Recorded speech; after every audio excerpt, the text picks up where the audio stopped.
వ్యాప్తంగా వినియోగదారులకి సామాన్య ప్రజలకి ఒక పండుగ.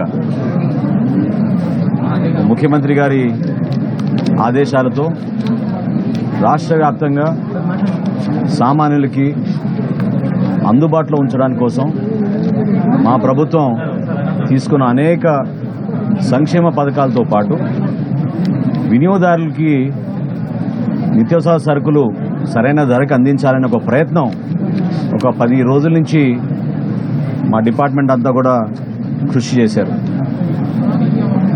అనేక ప్రాంతాల్లో రైతుల గురించి మేము కలిసినప్పుడు వాళ్ళ సమస్యలు మేము అర్థం చేసుకున్నప్పుడు ఉప ముఖ్యమంత్రి గారు పవన్ కళ్యాణ్ గారు కాకినాడలో కూడా మేము రైతులకి ధాన్యం కొనుగోలు విషయంలో అన్యాయం జరుగుతున్న దానిపైన ఆ రోజు కూడా మేము పోరాటాలు చేశాం.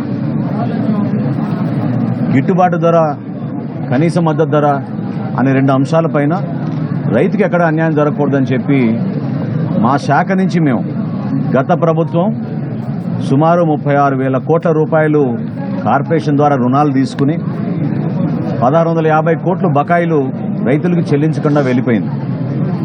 అయినా కానీ ఇంత క్లిష్ట పరిస్థితుల్లో, ఆర్థిక ఇబ్బందుల్లో గౌరవ ముఖ్యమంత్రి గారి చొరవతోటి, ఉప ముఖ్యమంత్రి గారు చూపించిన చొరవతోటి 1,000 కోట్ల రూపాయలు తక్షణమే ఆర్థిక సాయం ఏదైతే రైతులు మేము చెల్లించాలో 1,600 కోట్ల నుంచి 1,000 కోట్ల రూపాయలు మేము ఆల్రెడీ చెల్లించాం. ఇంకొక 600 కోట్ల రూపాయలు త్వరలోనే చెల్లించాల్సిన అవసరం ఉంది. అది కూడా చెల్లిస్తాం.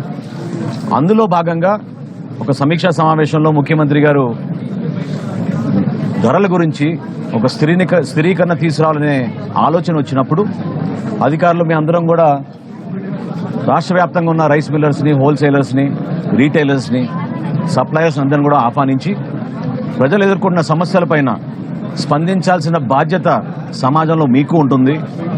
ఇదో కుటుంబ సమస్యగా మీరు కూడా భావించాలి.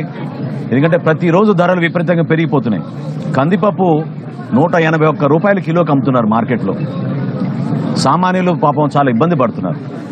వాటి గురించి చర్చించినప్పుడు వాళ్ళందరూ కూడా పెద్ద మనసుతోటి రాష్ట్ర వ్యాప్తంగా ఒకే ధర అందించాలనే ఒక ఆలోచనతోటి ఒక 4 రోజులు కసరత్తు చేసి మా అధికారులంతా ఈ రోజున సుమారు 284 అవుట్లెట్లలో ఈరోజు కందిపప్పు ప్రతి వినియోగదారుడికి కేవలం 160 రూపాయల కిలో చొప్పున అందిస్తున్నాం.